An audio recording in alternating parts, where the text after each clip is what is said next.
नमस्कार प्यारे भाई और बहनों। हम हैं पूर्व जन्म की कहानियों के कथावाचक, past life regression expert, life and leadership coach Hitesh Chhabra. प्यारे दोस्तों, एक बार फिर से आप सभी के सामने एक पूर्व जन्म का किस्सा लेकर के हम प्रस्तुत हैं। दोस्तों, एक भाई का पास्ट लाइफ रिग्रेशन का केस है ये।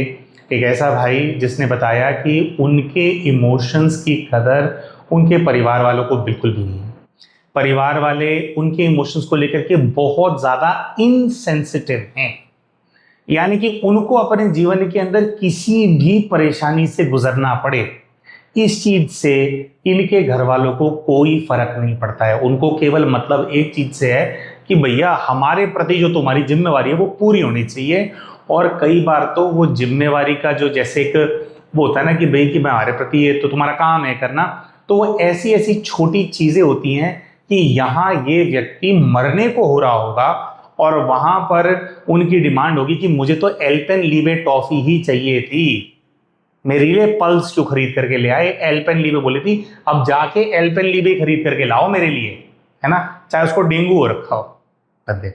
हाँ, तो जिन परिवार के सदस्यों के बारे में ये जो भाई इन्होंने कहा कि इनसेंसिटिव है, वो और कोई नहीं है, इनकी अपनी धर्मपत्नी और इनका अपना बेटा है। वो बेटा जिसके लिए ये चिंतित रहते हैं, कुछ थोड़ा बहुत बच्चे को पैर में दर्द रहता है उसके बारे में भी कुछ जानना चाहते थे कि भी क्यों है, कैसे है। और ये पिछले 20 वर्षों से, लगभग 18 या 20 वर्ष हो गए इनके विवाह, जब से विवाह हुआ है, ये इसी स्ट्रगल के अंदर हैं कि कैसे अपने जो पत्नी है, अपना जो बच्चा जो फिर इनका हुआ, उनको अच्छा जीवन दे सकें, उनको सारे कंफर्ट दे सकें। बेचारे एफर्ट ही डालते रहते हैं कि कभी तो उनको इनका प्यार नजर आएगा, या कितना एज ए ह्यूमन बीइंग ये इन्वेस्ट करते हैं, कितना टाइम उनको देते हैं, है ना, ये चीज इनके घर वालों को नजर आएगी। लेकिन अनफॉर्चुनेटली इनके कितने भी प्रयास क्यों ना ये कर लें, उनके जैसे दिल में जगह बनाने में विफल रहते हैं। माँ बेटा आपस में एक दूसरे के लिए बड़े सेंसिटिव है ना, वो एक दूसरे की बड़ी केयर करते हैं, इनकी कोई केयर नहीं करता। एक छोटा सा किस्सा इन्होंने बताया अभी रिसेंट का कि अपने वीकेंड के ऊपर वाइफ और बेटे को ये किसी रेस्टोरेंट लेकर के गए। हाँ, और थोड़ा घर से वो रेस्टोरेंट जो है दूर था, तो वहाँ ये लेकर के गए। शायद 2 व्हीलर पे गए थे ये लोग कि भाई आज हम लोग बाहर डिनर करेंगे, ऐसे होगा वैसे होगा, तो गए। तो जो बेटा है वो ये अपनी बॉटल साथ ले गया था। वहाँ पे डिनर वगैरह किया परिवार ने और सारी फैमिली घर आ गई। घर आई तो जो बेटा है उसने देखा कि मेरी बॉटल तो यहाँ पे नहीं है। और दोस्तों, आपको पता है ये रिसेंटली हुआ है केस, आपको पता है कितनी ज़्यादा बारिशें हो रही हैं हर जगह पे, इतने सारे स्टेट्स के अंदर तो जगह जगह पानी भरा हुआ है, लोग गड्ढों के अंदर गिर रहे हैं, लोगों को पता ही नहीं है गड्ढे कहाँ हैं, है ना। और इतनी भीषण बारिश हो रही है, जो सड़कें हैं वो धंस रही हैं, है ना।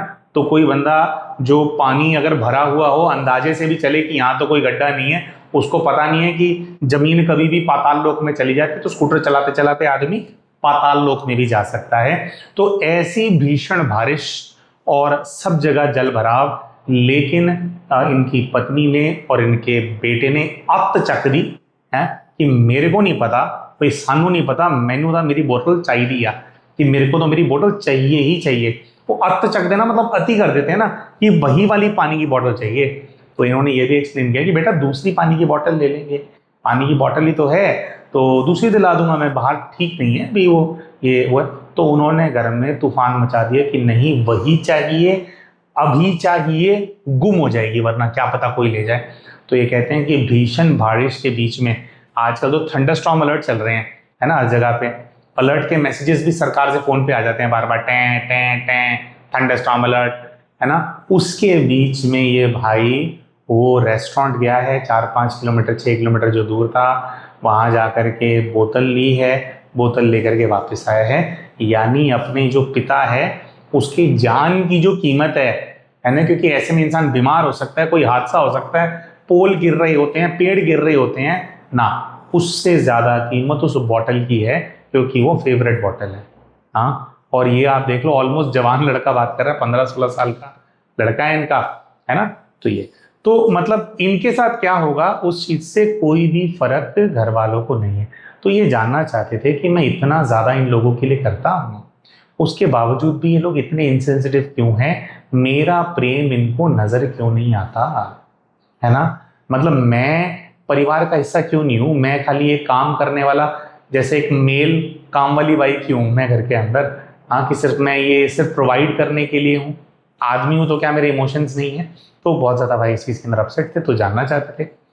उसके अलावा इनके अपने माता पिता जी का जो घर है वहां पर अलग तूफान है, जो तूफान इनको बहुत ज़्यादा जिसने डिस्टर्ब करके रखा हुआ है, और उस तूफान का नाम है इनकी सगी बहन, जो कि डिवोर्स लेकर के माता पिता के घर में रहने के लिए आई। बच्ची का डिवोर्स हो गया, कोई नहीं भी हो गया, हो जाती है, परिस्थितियां नहीं बनती किसी की, और बच्चे का डिवोर्स हो जाएगा तो माँ बाप के घर पे नहीं आएगा तो कहाँ जाएगा, ठीक है, माता पिता के घर आ गई। समस्या ये नहीं है, समस्या ये है हर दूसरे दिन अपने माता और पिता को पीटती है इनकी बहन। हर तीसरे चौथे दिन इनके माता पिता के घर में पुलिस आती है, क्योंकि वो खुद ही मारपीट करेगी, खुद ही शोर मचाएगी, खुद ही जमीन पे लेट जाएगी, यार मेरे साथ ये हो गया, मेरे साथ इन्होंने गलत कर दिया, मेरी जिंदगी तबाह कर दी, मेरा यहाँ पे शादी करा दी, मैं बर्बाद हो गई, ये हो गया। तो एक जैसे बात होती है कि भी उन्होंने बर्बाद कर दिया था तो डिवोर्स लेके आबाद हो तो गई है बहन, रख तो लिया घर में, है ना, और क्या करेंगे, है ना भाई। होता है कई बार रिश्ता, कोई जरूरी नहीं है कि इंसान खुद भी रिश्ता अब भाई फिक्स करे तो भाई वो अच्छा ही फले फूले ही, है ना। कई बार हम खुद भी करते हैं रिश्ता, लेकिन वो बात नहीं होती, शादी के बाद कुछ और निकल आता है, लोग सेपरेट हो जाते हैं। लेकिन नहीं, मम्मी पापा तुम ही जिम्मेवार हो, वो बुजुर्ग हो गए हैं, है ना, और जो इनकी बहन है वो उनको टॉर्चर करने से हटती नहीं है। तो ये तो अपने मम्मी पापा के घर में नहीं रहते हैं, ये अलग रहते हैं कहीं, है ना, दूर रहते हैं, और ये किराए के घर में रहते हैं। और मम्मी पापा का जो है ओन्ड हाउस है, जो भी जैसे पुश्तैनी प्रॉपर्टी होगी, तो बहन यहाँ पर आकर के बहुत बहुत कलेश करती हैं और झगड़े तो रोज करती हैं, हर तीसरे दिन माता पिता के ऊपर हाथ भी उठा देती हैं। अब ये कहते हैं कि वैसे मैं अगर उसको कोई चीज़ समझाऊं तो वो मेरी बात सुन लेती है, मेरे से उसका रिश्ता न्यूट्रल सा है, लेकिन अगर मैं मम्मी पापा को लेकर के उसको कोई भी बात समझाऊं कि भाई बेटा ऐसे नहीं करो, ये गलत बात है, तो कह रहे वो तिलमिला जाती है, फिर वो मुझसे भी झगड़ा करती है। अब ये कहते हैं कि मुझसे मेरे माँ बाप का दुख देखा नहीं जा रहा। अब बाहर का कोई व्यक्ति माँ बाप को दुखी कर रहा हो तो फिर जो घर का बेटा है वो उसको देख ले। अपनी सगी बहन करती है, और सगी बहन किसी पे भी पर्चे कराने को राजी है। उसके और उसके माता पिता के बीच में जो ये चल रहा है, जो वो टॉर्चर करती है, अगर उस टॉर्चर के बीच में कोई भी आएगा तो उसको वो 1 मिनट में अंदर कराने को तैयार है। जैसे कि हमने कहा कि हर चौथे दिन जो इनकी बहन है वो पुलिस को बुला लेती है, तो वहां के जो लोकल पुलिस पीसीआर वाले भी होते हैं, पीसीआर पे जो है मतलब जो 2-3 गाड़ियां होती हैं हर इलाके में, है ना, तो वो पीसीआर वालों को भी पता लग गया कि इनके यहाँ पे तो एक गृह कलेश है, होना कुछ है नहीं, तो वो पीटने वाली सबसे बड़ी ड्रामेबाज है, सबको पता है ये, और शायद मानसिक संतुलन उसका खोया हुआ है, क्या चक्कर है, तो यहाँ पे कुछ होना जाना है नहीं, भी घर का झगड़ा है, हम जाएंगे शांत कराएंगे, वो बोलेंगे नहीं हमारे को कोई कंप्लेंट नहीं करनी, घर चले जाओ, है ना। तो कह रहे पुलिस वाले ना, अगर हमारे घर से कंप्लेंट होती है तो पूरी इलाके की कंप्लेंट्स पहले सॉल्व करेंगे, उसके बाद हमारे यहाँ पे लास्ट में आएंगे 5-6 घंटे बाद, क्योंकि उनको पता है कि इनके रोज के यही ड्रामे हैं, रोज के इनके डोमेस्टिक वायलेंस है, और ये मतलब कोई स्ट्रिक्ट एक्शन नहीं लेते। मतलब माता पिता ये एक्शन भी ले लेते हैं ना कि भाई हम बुजुर्ग हैं, हमारी जान को खतरा है, भाई हम नहीं रखना चाहते इस बच्चे को, हमारे मरने के बाद प्रॉपर्टी लेने के लिए आ जाना। लेकिन नहीं भाई वो माता पिता ही नहीं करते कि भी बेटी है, तो बेचारे वो बड़े वो है दुखी हैं। अब दोस्तों देखिए, जनरली क्या होता है कि वो बेटी अपने माता पिता को क्यों दुख दे रही है, इनके पास्ट लाइफ रिग्रेशन के अंदर ये चीज पता नहीं की जा सकती, क्योंकि वो बेटी और माता पिता के बीच का कार्मिक अकाउंट है। लेकिन जो इनकी बहन ये सब हरकतें कर रही है, इसकी वजह से ये बहुत ज्यादा डिस्टर्ब चलते, और इनकी बहन का खर्चा उठाने के लिए रेगुलरली ये खर्चा भी भेजते उनको। चलो माता पिता तो बूढ़े हो गए तो उनका तो खर्चा लड़के उठाते ही हैं, लेकिन बहन को भी खर्चा, तो खर्चा रेगुलरली बहन इनसे लेती रहती है, फिर भी शांत नहीं है, माता पिता को इतना ज्यादा टॉर्चर करती है।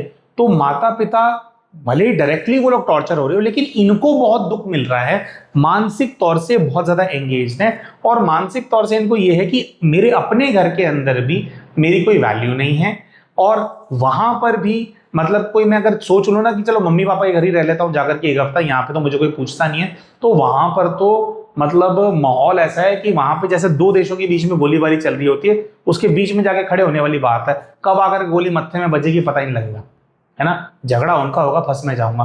तो बेचारे कहीं जाने लायक नहीं है।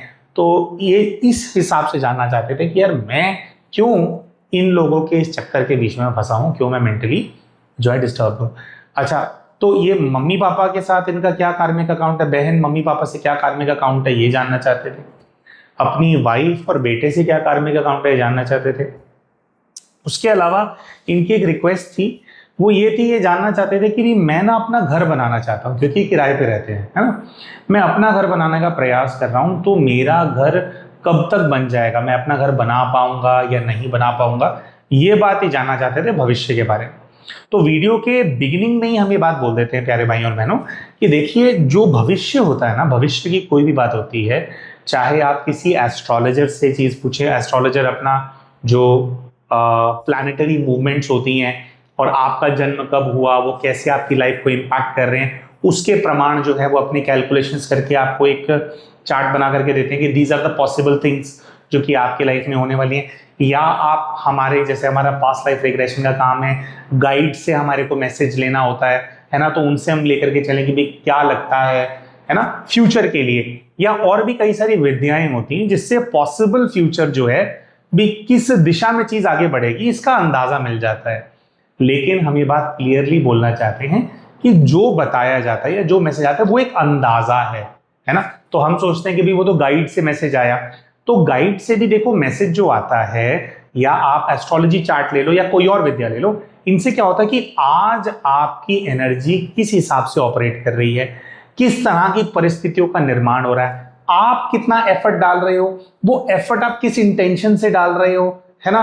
तो ये सारी जो चीजें होती हैं, इनका एक कैलकुलेशन सा बनता है जिसके अनुसार आ जाता है कि भाई इतने टाइम में हमारे को लगता है काम हो जाएगा, या आज के जो हालात है हमारे को तो नहीं लग रहा कि ये काम होगा।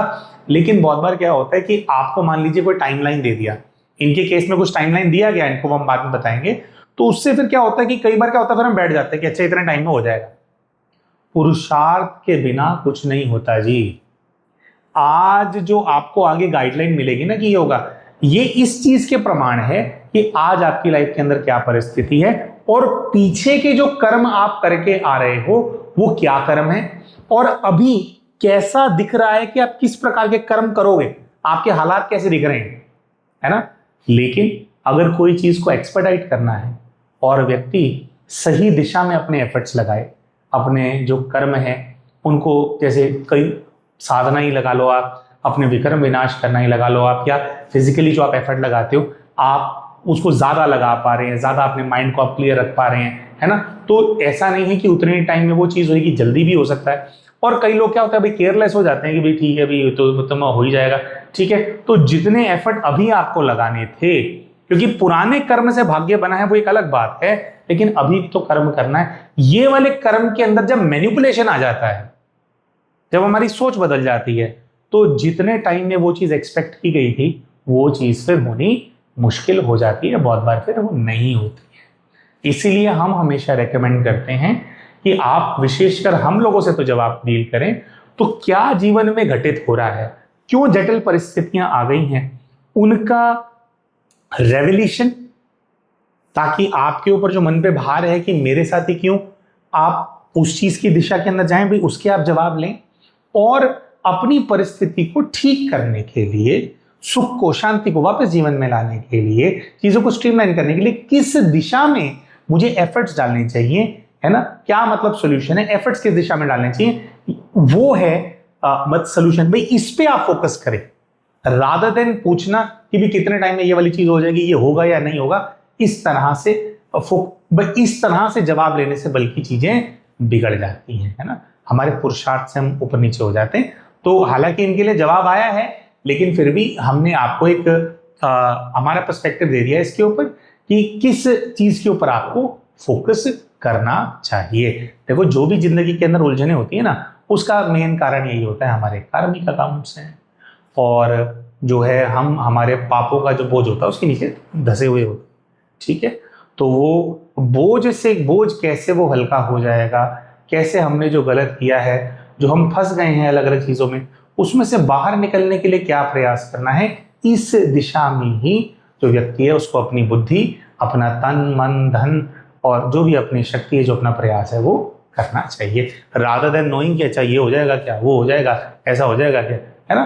तो करना चाहिए नहीं करना चाहिए उस पर भी आ जाता है एडवाइस, लेकिन आप समझ रहे हैं मैं क्या कहने का प्रयास कर रहा हूँ ना।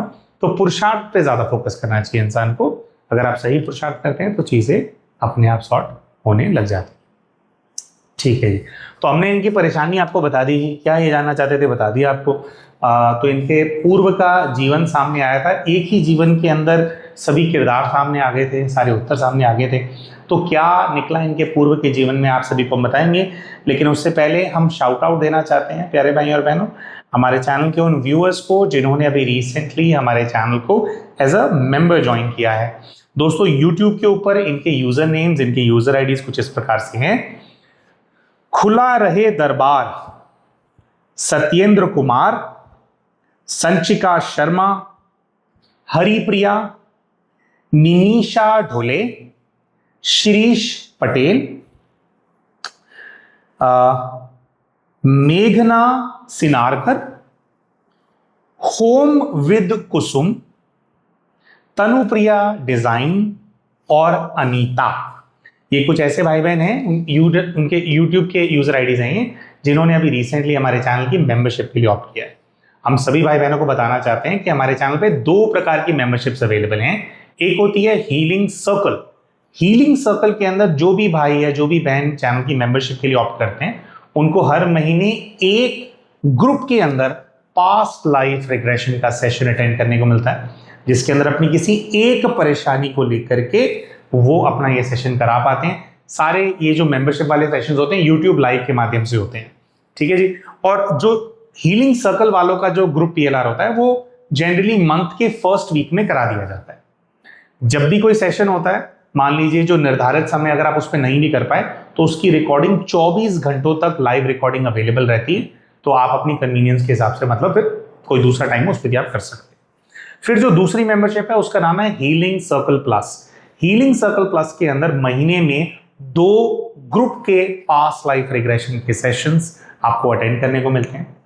इसके अलावा दोस्तों 3 से 4 अन्य हिप्नोथेरेपी के सेशंस कंडक्ट आपके लिए कराए जाते हैं। तो यानी कि जो लोग हीलिंग सर्कल प्लस के अंदर मेंबर बनते हैं तो डीप हिप्नोसिस के माध्यम से जो हील करने वाले सेशंस हैं वो ग्रुप पीएलआर्स को मिलाकर के 5 से 6 सेशंस आपको हर महीने अटेंड करने को मिलते हैं, जो कि यूट्यूब लाइव के माध्यम से कंडक्ट कराए जाते हैं।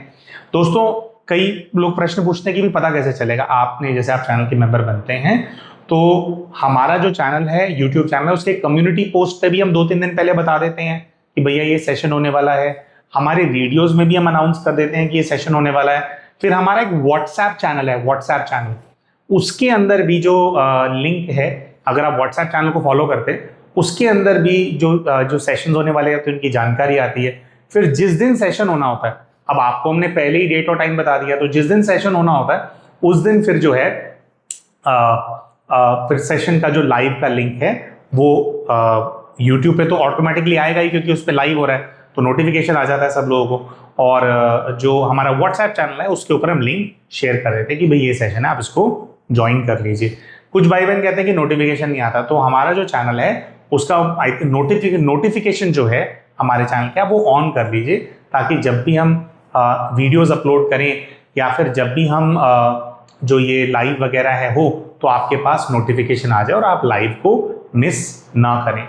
और इसी प्रकार से दोस्तों आज देखो 16 जुलाई है, 16 जुलाई 2026 जब इस वीडियो को हम रिकॉर्ड कर रहे हैं, आज के दिन ही इसको अपने चैनल के ऊपर हम पोस्ट करेंगे। परसों यानी कि 18 जुलाई 2026 को, which is I think Saturday के दिन सुबह नहीं दोपहर को 4 बजे, मतलब जब इवनिंग स्टार्ट होती है, सुबह बोल रहे हैं दोपहर बोल रहे हैं, शाम के 4 बजे ग्रुप पास्ट लाइफ रिग्रेशन का सेशन कराया जाएगा। लेकिन क्योंकि ये महीने का दूसरा ग्रुप पीएलआर का सेशन है तो ये हीलिंग सर्कल प्लस के जो मेंबर्स हैं उनके लिए एक्सेसिबल होगा, वो इसको एक्सेस कर पाएंगे। ठीक है जी। तो मेंबरशिप के लिए कैसे ज्वाइन करना होता है, वीडियो के नीचे आपको एक ज्वाइन बटन नजर आ रहा होगा, उसका इस्तेमाल करके आप भी चैनल की मेंबरशिप के लिए ऑप्ट कर सकते हैं। ठीक है जी। तो फिर अब दोस्तों हम बात करते हैं कि जब इनके पूर्व के जीवन के दृश्य इमर्ज होने लगते हैं तो इन दृश्यों के अंदर क्या नजर आता है। सबसे पहला तो एक दृश्य ऐसा नजर आता है कि एक बहुत बड़ा जमावड़ा है जहां पर बहुत भक्ति हो रही है, लोग भजन गा रहे हैं, माता रानी की जय जयकार हो रही है।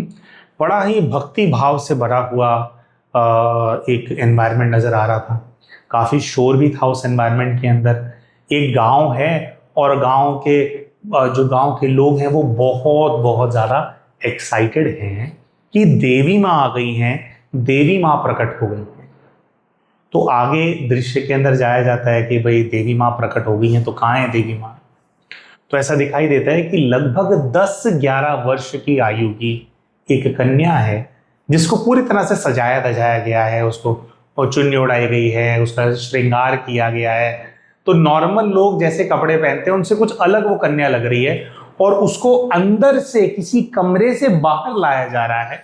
और जैसे ही वो कन्या बाहर आती है तो सब लोग अपने हाथ जोड़ रहे हैं और मैया की जय जयकार कर रहे हैं ना, वैष्णो माता की जय जयकार, इस प्रकार से जय जयकार कर रहे हैं।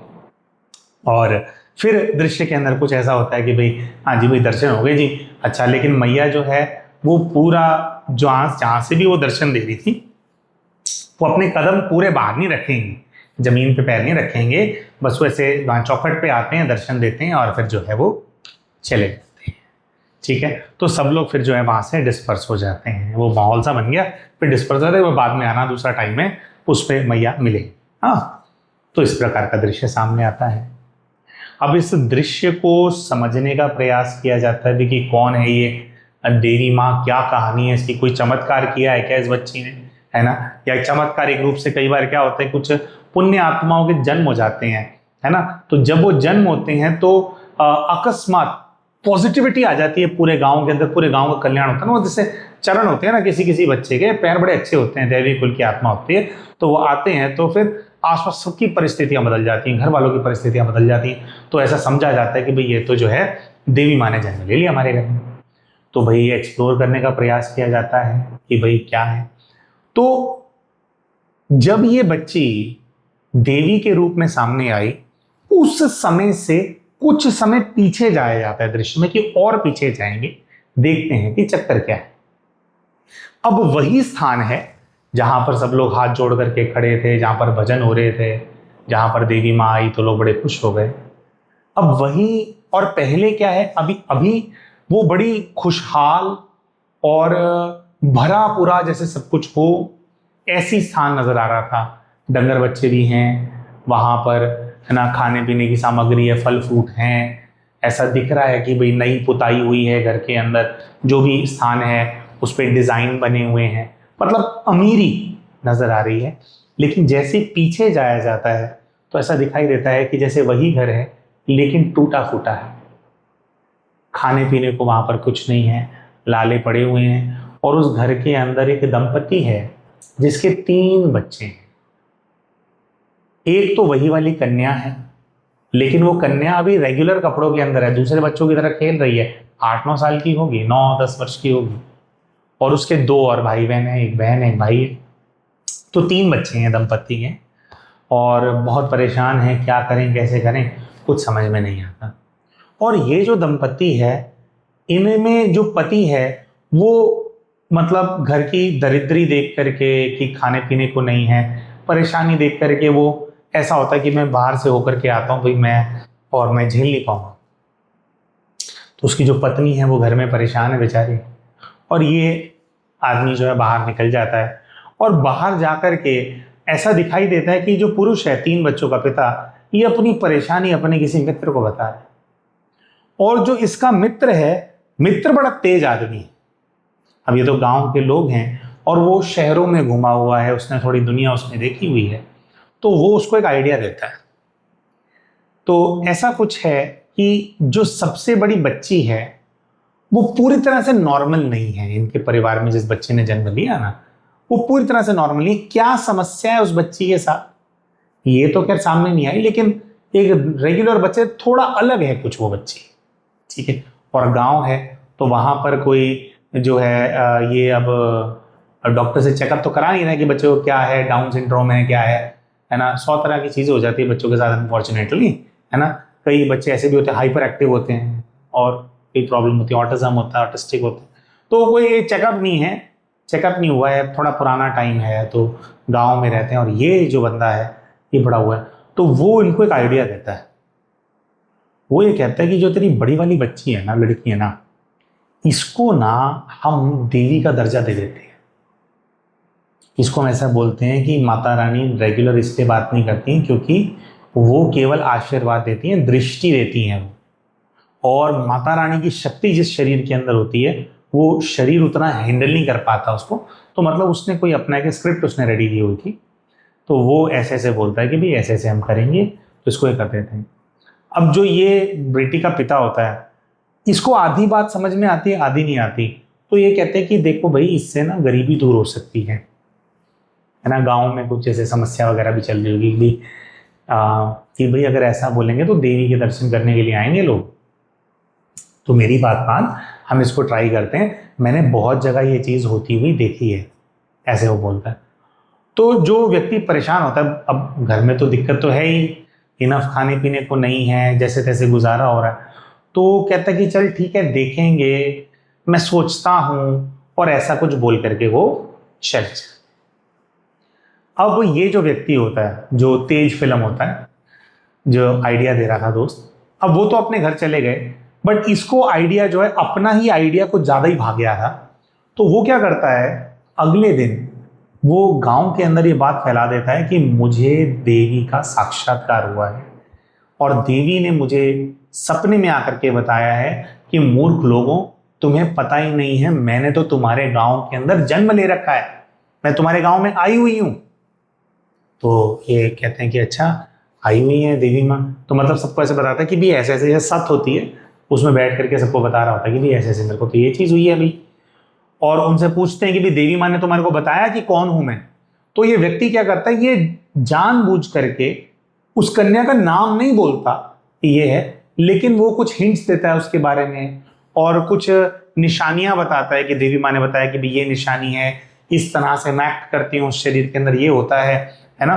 तो मतलब पूरी तरह से बता देता है कि उनकी बेटी है, लेकिन नाम नहीं लेता। और क्योंकि फिर जो गांव वाले होते हैं उनको ये लगता है कि भी अरे हम समझ गए कौन है कैसे है। तो गांव वाले जो हैं उनको मतलब उनको फीड कर देता है कि यही देवी माँ है।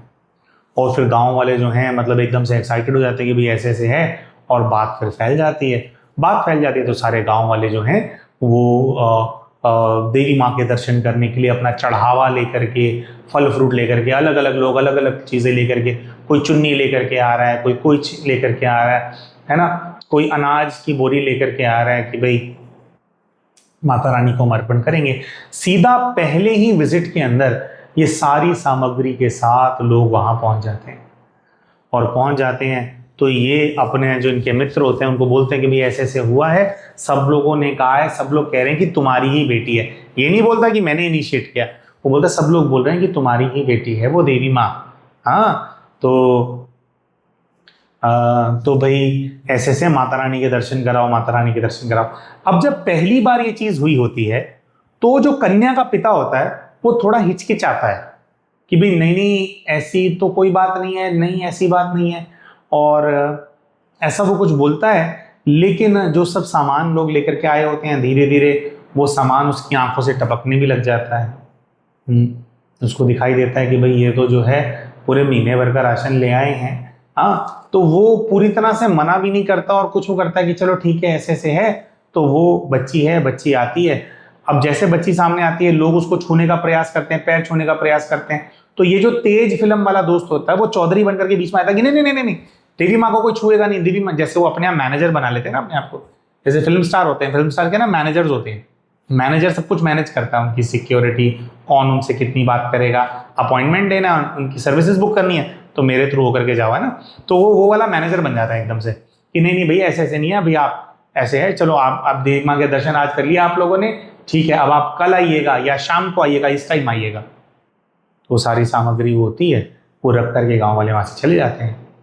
और ये अपने दोस्त को बोलता है कि देखा मैंने क्या कहा था। ये घर में लेकर के जाता है और उनका पूरा परिवार होता है, वो दोस्त जिसकी बेटी है, उसकी पत्नी, उसके तीनों बच्चे, और फिर वो एक्सप्लेन करता है कि अपनी सबसे जो बड़ी बच्ची है देखिए हो गया है, तो इसको क्या है कि हम देवी के रूप में ही प्रेजेंट करेंगे। ये जो आज तेरे पास सब कुछ आया ना, ये रोज आएगा, अगर थोड़ा बहुत लोगों का रिगर कम भी हो गया तो भी आता रहेगा, है ना। और वो उससे ये तय करता है कि देख इतना हिस्सा मैं। खैर जब पहले भी उसने बात की होती है तब भी उसने हिस्से की बात की होती है कि भाई इतना 20%, 10%, 30% जो भी है कि भाई तुम यहाँ से करते रहो, वो मैं लूँगा। तो ये जो बच्ची होती है, वैसे तो उसको थोड़ा कम ही समझ में आता होता है, जिसको देवी बनाना होता है इन लोगों ने, लेकिन ये क्या करते हैं, उस बच्ची के भोलेपन का, थोड़ा जो कम दिमाग होता है बच्ची का, उस चीज़ का फायदा उठा करके बच्ची को कन्विंस करते हैं कि बच्ची ये खेल है, इसके अंदर हम आपको रोज तैयार करेंगे, सुंदर सुंदर आपको लिपस्टिक लगाएंगे, सुंदर सुंदर आपको हम कपड़े पहनाएंगे, है ना, आपको चूड़ियां पहनने को मिलेगा, आपको पायल पहनने को मिलेगी, सब लोग आपकी जय जयकार करेंगे, है ना। तो ये बात सुन करके जो कन्या होती है वो कन्विंस हो जाती है, उसको लगता है कि हाँ भाई कोई खेल है। और एक तो कन्या है ना, कन्याएं वैसे ही उनको सजने धजने का शौक होता है, फेमिनाइन एनर्जी में होता ही ऐसा है कि भी सजना धजना है, तो उससे वो बड़ी एक्साइटेड हो जाती है। और बाकी उन्होंने वो मतलब बाकी उसको लोग बना ही देते हैं बच्ची को। तो फिर क्या होता है कि ये जो खेल है ये शुरू होता है, और शुरू में जो वो बच्ची होती है, जो बिटिया होती है, जो देवी बनी होती है, वो बड़ा इसको एंजॉय करती है, लेकिन धीरे धीरे वो इस चीज से परेशान होने लग जाता है। क्यों? क्योंकि वो नॉर्मल बच्चों की तरह बाहर जाकर के खेल नहीं सकती। घर बड़ा हो गया है, कमरे बड़े हो गए हैं, घर में कई कमरे बन गए हैं, लेकिन वो घर उसको कैद लगने लगता है, क्योंकि वो अपने घर के बाहर मिट्टी पे कदम भी नहीं रख सकती है, क्योंकि वो घर बताया जा रहा है कि वो देवी माँ का मंदिर है, वहां से बाहर आएंगी तो दिक्कत हो जाएगी, नहीं बाहर नहीं निकालना देवी माँ को, है ना। तो नॉर्मल बच्चों की तरह खेल नहीं पा रही है, नॉर्मल बच्चों की तरह खा पी नहीं पा रही है, नॉर्मल बच्चों की तरह दूसरों से मिल नहीं पा रही है, खुश नहीं हो पा रही है, नॉर्मल कपड़े नहीं पहन पा रही है, वो परेशान हो गई है। वो चुनरी पूरी ओढ़ ओढ़ के, छोटे बच्चे क्या पहनते हैं, एक बच्ची ने क्या है, छोटी सी बच्ची फ्रॉक पहन ली बस, है ना, अपना फ्रॉक पहना, बच्चे फ्री अपना खेल रहे हैं, कूद रहे हैं, है ना। वो देखती है कि उसके भाई बहन बाहर मिट्टी का घर बना रहे हैं, मिट्टी खोद रहे हैं, कुछ कुछ कर रहे हैं, और बच्चे आ रहे हैं, लेकिन इसको घर में बंद रखा जाता है। तो जो चीज उस बच्ची के लिए खेल थी, उस चीज को लेकर के वो परेशान होने लगती है, और वो अपने माता पिता को कहती है कि मुझे अब ये खेल नहीं खेलना। शुरू में इसके जो माता पिता होते हैं उसको ये होता है, उनको ये होता है कि भाई कैसे करेगी बच्ची, क्या होता है, लेकिन अब रोज सामान आ रहा होता है तो उनकी आंखों में लालच घुस गया होता है, और उनको ये होता है कि भाई अब इतना कुछ आ रहा है तो अब बंद थोड़ी कर सकते हैं। तो बच्ची कितना भी उनको कहती है कि मुझे नहीं करना, मुझे नहीं करना, वो उसकी बात नहीं सुनते, और वो जो है अपना वो कहते हैं नहीं करना ही पड़ेगा, करना ही पड़ेगा।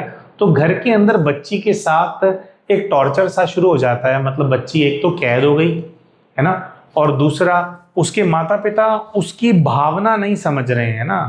भावना होती है बच्चे की, कैसा वो फील कर रहा है, तो जो चीजें हैं और जो धन घर में आ रहा है उसका लालच इतना ज्यादा बढ़ गया है कि अपनी बच्चे की भावना उनको नजर नहीं आती। तो धीरे धीरे दृश्य आगे बढ़ता है और ऐसा समझ में आता है कि जो बच्ची है उसका मानसिक त्रास बढ़ता जा रहा है। शुरू में तो वो एक्साइटेड होकर के सबसे मिलती थी, लेकिन अब जो है, जो आसपास के लोग हैं और गांव के कुछ लोग ऐसे हो तो रोज ही आ जाते हैं दर्शन करने के लिए। अब देखो वो बेचारे देवी के दर्शन करने के लिए आ रहे हैं, और यहाँ पर बच्ची जो देवी बनी हुई है उसको उन गांव वालों से भी सख्त नफरत होती है। ये क्यों यहाँ पर रोज मुंह उठा करके आ जाते हैं, इनको समझ में नहीं आ रहा क्या, देवी हूँ, ये वाली माता हूँ, वो वाली माता हूँ, मुझे दुखी कर दिया इन लोगों ने। तो वो जो बच्ची है अंदर ही अंदर बहुत ज़्यादा परेशान हो रही है, बहुत ज़्यादा चिढ़ रही है, उसके मन में सबके प्रति हेट्रेड है, और दो लोगों के प्रति हेट्रेड भी है, लेकिन उनसे फिर भी उम्मीद है कि उसकी भावनाएं वो समझेंगे। और भावनाएं जो समझेंगे, किनसे उम्मीद है, एक माता से, एक पिता से, लेकिन कोई भी उसकी भावना समझ करके राजी नहीं हो रहा है। धीरे धीरे ऐसा दिखाई देता है कि वो बच्ची अपने डिप्रेशन में जा रही है, परेशान हो रही है, उसको घर के अंदर पैनिक अटैक्स आ रहे हैं, उसको एंजाइटी रहने लग गई है, इतने सारे लोग आते हैं, वो उस चीज़ को हैंडल नहीं कर पा रही है। जैसे क्या होता है ना, too much fame is also harmful. आपने देखा होगा बहुत सारे ऐसे किरदार होते हैं, जैसे हॉलीवुड के बहुत सारे एक्टर्स के बारे में सुनने को मिलता है कि भाई बड़े फेमस थे और उनका जो उनका फेम है उसकी वजह से वो डिप्रेशन के अंदर आ गए और फिर ड्रग एडिक्शन और सब चीज़ों के अंदर पड़ जाते हैं, है ना। तो हर कोई आपको अलग तरीके से ट्रीट कर रहा है। You want to be normal life आपको चाहिए, है ना, नॉर्मल लाइफ भी इंपॉर्टेंट है। तो वो नॉर्मल लाइफ चली जाती है तो बहुत परेशान, तो बच्ची बहुत बहुत परेशान हो गई है। बहुत उसने गुहार लगाई, बहुत रोई घर में, बहुत वो हुआ, लेकिन किसी ने घर में उसकी बात नहीं सुनी। उसको बोला कि तेरे को ये एक्टअप करना ही पड़ेगा। और फिर आगे दृश्य में जब जाया जाता है कि फिर क्या हुआ, तो सीधा फिर थोड़े समय के बाद का दृश्य आता है, कुछ वर्षों बाद का।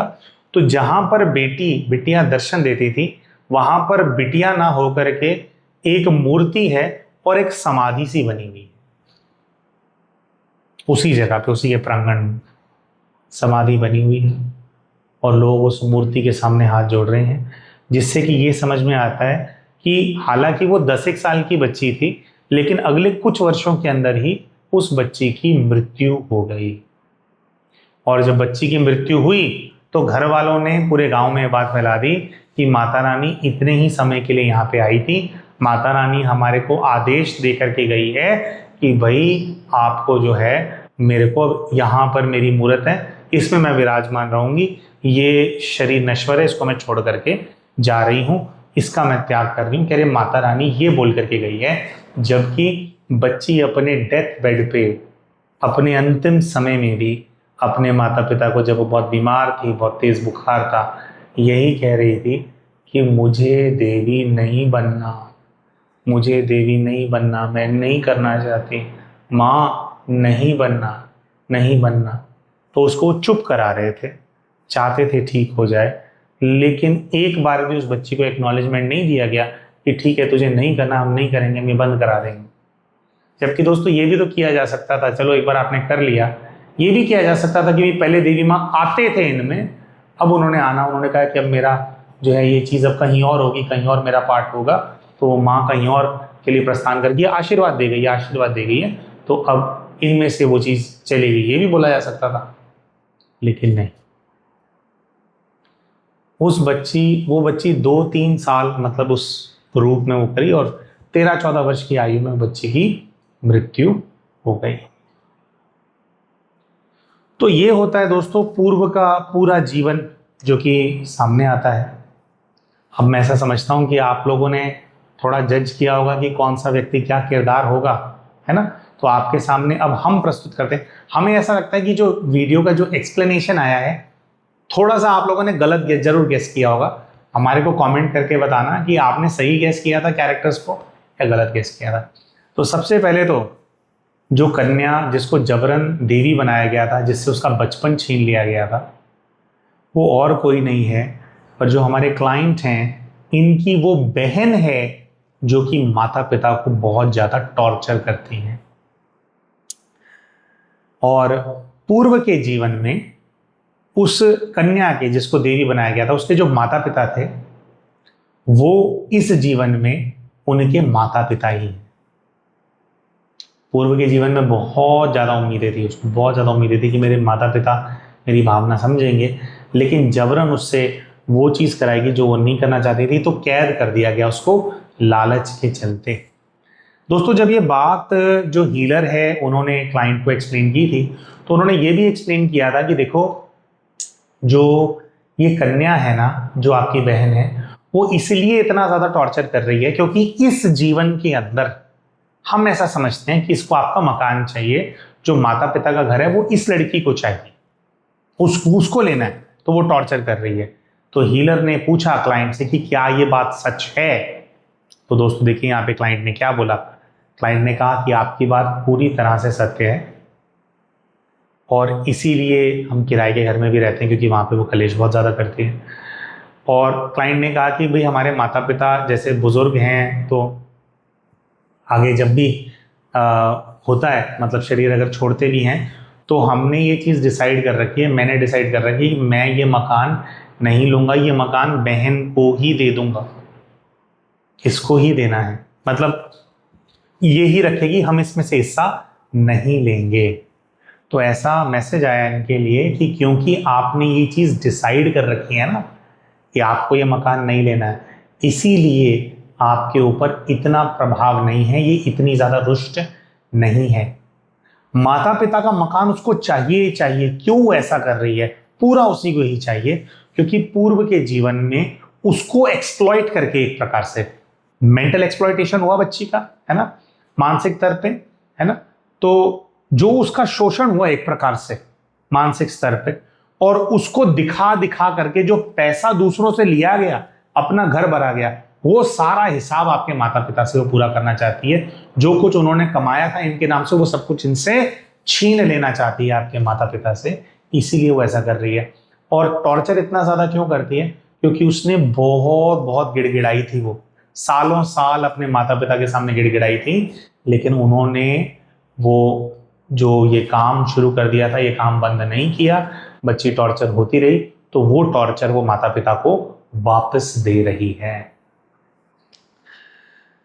इसके बाद ये बात भी सामने आती है दोस्तों कि एक दोस्त था ना, वो स्मार्ट, जो 20% लेता था बीच में से, है ना, वो 20% देने वाला गेस करो कौन होगा? जिसने आइडिया दिया था कि देवी माँ बना दो इसको, वो और कोई नहीं है, वो दोस्त हमारे क्लाइंट हैं। तो जब ये बात सामने आई तो क्लाइंट ने बाद में बात पूछी कि ठीक है भाई, वो माता पिता को इसलिए टॉर्चर कर रही है क्योंकि उन्होंने इसको देवी बनाया, लेकिन मैं भी तो निमित्त था उसके अंदर, मैंने भी तो देवी बनाने, मैंने तो आइडिया दिया था, है ना, तो ये मुझे मैं भी टॉर्चर हो रहा हूं, लेकिन इतना टॉर्चर मुझे क्यों नहीं करती, ये मेरे घर आके झगड़े क्यों नहीं करती है, फिर मैं कैसे बचा हुआ इससे?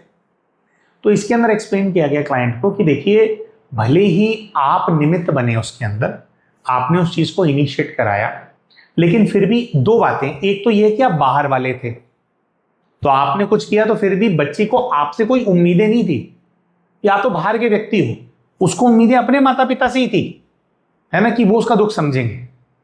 दूसरी चीज ये, आपने कोई चीज इनिशिएट करवा दी, माता पिता को तो पता था कि सारी प्लानिंग है, कुछ समय करने के बाद भी वो मना कर सकते, वैसे तो उस टाइम पे भी मना कर सकते थे कि नहीं नहीं ऐसी कोई बात नहीं है, यहाँ पे नहीं आना, हमारी बेटी को देवी वेवी नहीं है, उसको तंग नहीं करो। चलो शुरू में उनको नहीं पता लगा कि भाई इतना हमारा बच्चा पेन में चला जाएगा, लेकिन जब 6 महीने तक ये चीज हो गई, 1 साल तक ये चीज हो गई, तो बच्ची ने तो पूरा अपना दुख बताना शुरू कर दिया था।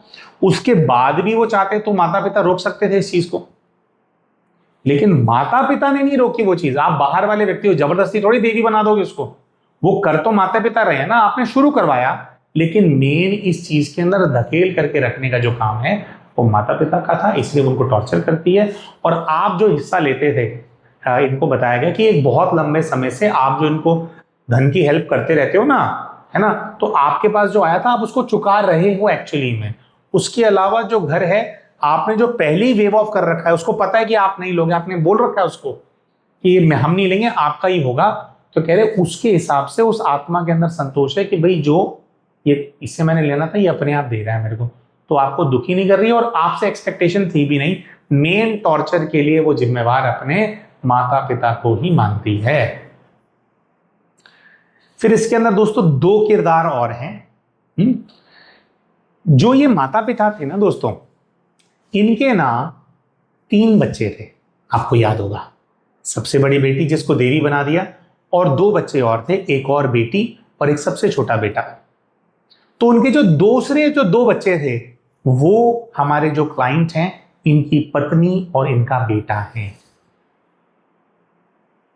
तो फिर पूछा कि भाई ये मुझे क्यों टॉर्चर कर रहे हैं? क्योंकि वो जो दोनों छोटे बच्चे थे, अब जो बच्ची को देवी बनाया जा रहा था, वो बच्ची तो बेचारी परेशान हो रही थी, टॉर्चर हो रही थी, लेकिन उन दोनों बच्चों के अनुसार जो सारा लाइमलाइट है, जो सारी तारीफ है, जो सारा चढ़ावा चढ़ रहा है, वो उनकी बड़ी बहन की तरफ था।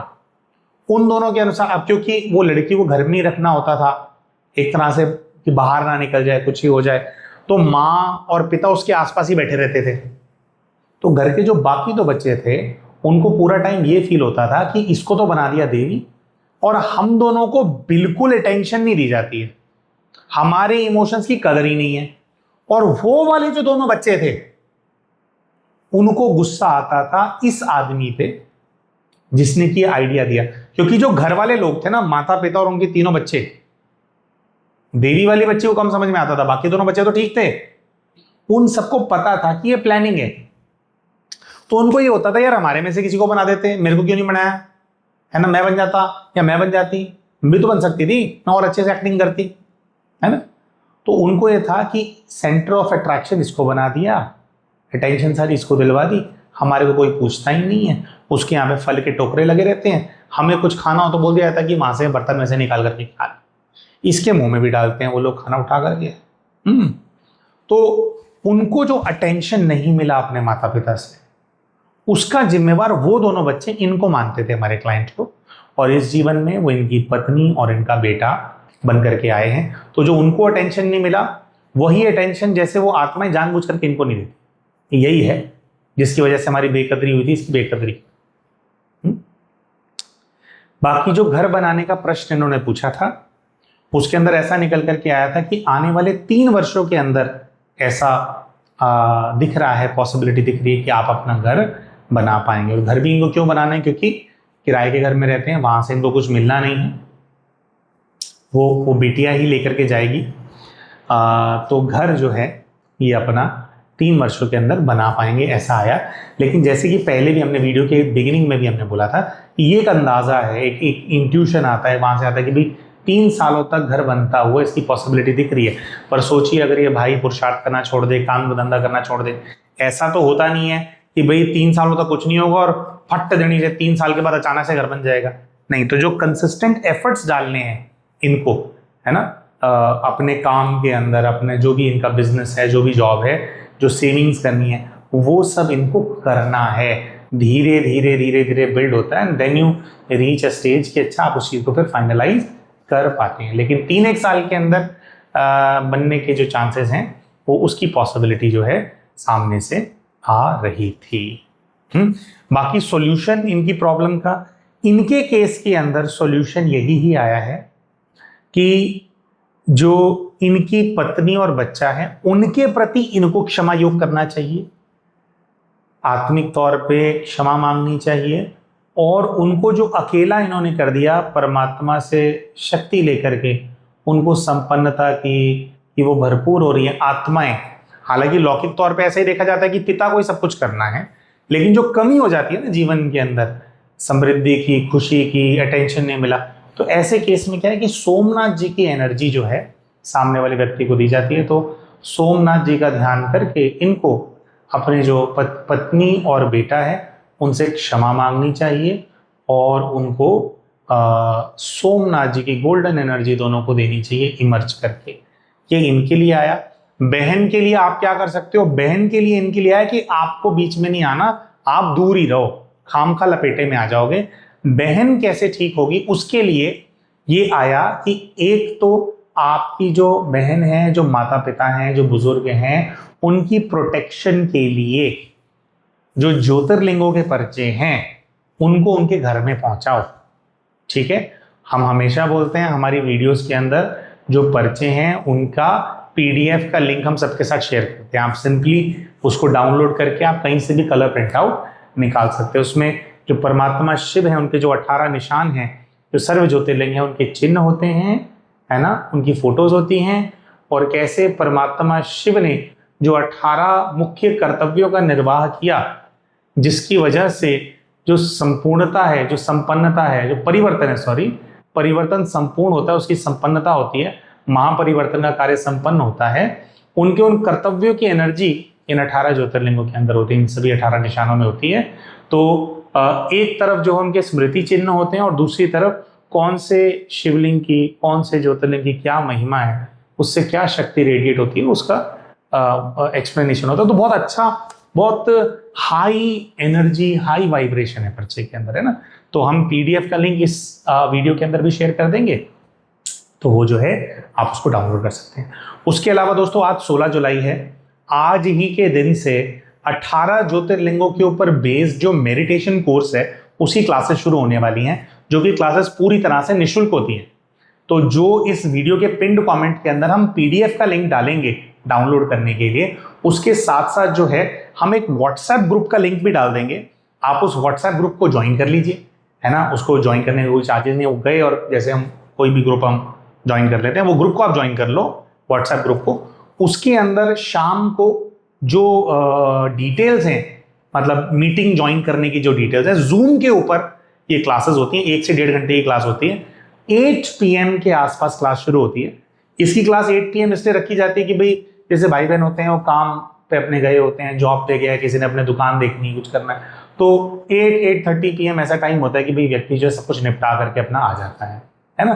कुछ इसकी रिकॉर्डिंग भी अवेलेबल होती है, फिर मान लीजिए आप 8 PM नहीं शुरू कर पाए, भाई आपको और देर लगती है, तो आप रिकॉर्डिंग से भी आप करते हैं।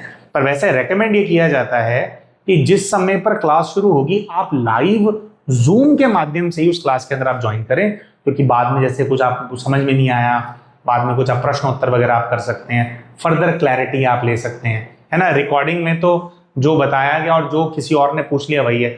हो सकता है कि आपके प्रश्न कोई और हो, उसका उत्तर आपको और कुछ गहरा प्रश्न हो चाहिए हो, है ना। तो लाइव की बात होती है, तो प्रयास करें कि लाइव जूम मीटिंग ही आप ज्वाइन करें। तो ये जूम मीटिंग में क्या होगा, ये जो हम अलग अलग ज्योतिर्लिंगों के माध्यम से जो निवारण बताते हैं हमारी वीडियो के अंदर दोस्तों, एग्जैक्टली वो निवारण कैसे करना होता है, कैसे भोलेनाथ से कनेक्ट करना होता है, कैसे साधना हमारे को करनी है, क्या हमारे जीवन में हमारे नियम होने चाहिए, अगर परमात्मा से हम जुड़ रहे हैं क्या मर्यादाएं होनी चाहिए, इसके ऊपर 7-8 दिन जो है रेगुलर क्लास चलती है। हाँ, तो हम लिंक शेयर कर देंगे। तो अगर आप पूरी तरह से अच्छे से अगर आप जानना चाहें, है ना, कई बार क्या होता है हमने कोई निवारण भी बताया है लेकिन भाई बहन पूछते हैं कि भैया एग्जैक्टली करना कैसे, ये तो सिखाया नहीं आपने। तो इस कोर्स के माध्यम से आप पूरा ज्ञान प्राप्त कर सकते हैं और वो जो विभिन्न निवारण जो है उसके अंदर आप फिर समझ जाएंगे कि अच्छा ये वाले ज्योतिर्लिंग का बोला था तो इसमें ऐसे योग करना होता है, उस वाले के अंदर ऐसे करना होता है, ये लाइट फील करनी होती है, किसी के साथ शक्ति होती है कि हमारे को प्राप्त हो रही है, किसी केस के अंदर होता है कि हमारे अंदर से वो चीज़ निकाल रहे हैं, विकार या नेगेटिव, तो जो भी है वो सिखाया जाता है उसके अंदर। तो आप चाहें तो आप उसका लाभ उठा सकते हैं। हम आशा करते हैं दोस्तों कि ये जो वीडियो हमने बनाई इससे आपको कुछ शिक्षा मिली होगी, है ना, आपकी आध्यात्मिक उन्नति करने में ये वीडियो आपका कुछ सहयोग देगा, सहायता देगा। और जब हमारी आध्यात्मिक उन्नति होती है, यानी जब हमारी आत्मा की अवस्था जब हमारी ऊपर उठती है, तो भौतिक स्तर पे भी जो चीज़ें होती हैं हमारे जीवन में, जो परिस्थितियाँ होती हैं वो बेटर होने लगती हैं और जिन दलदलों में हम धंसे हुए होते हैं हम उनसे बाहर निकलने लगते हैं। तो आप भी अपनी जो आपकी डिफिकल्ट परिस्थितियाँ आपके जीवन के अंदर उससे आप बाहर निकल पाएँ, ये हमारी शुभेच्छा है आप सभी के लिए। तो मिलते हैं आप सभी के साथ हमारे अगले वीडियो के अंदर, तब तक के लिए नमस्कार।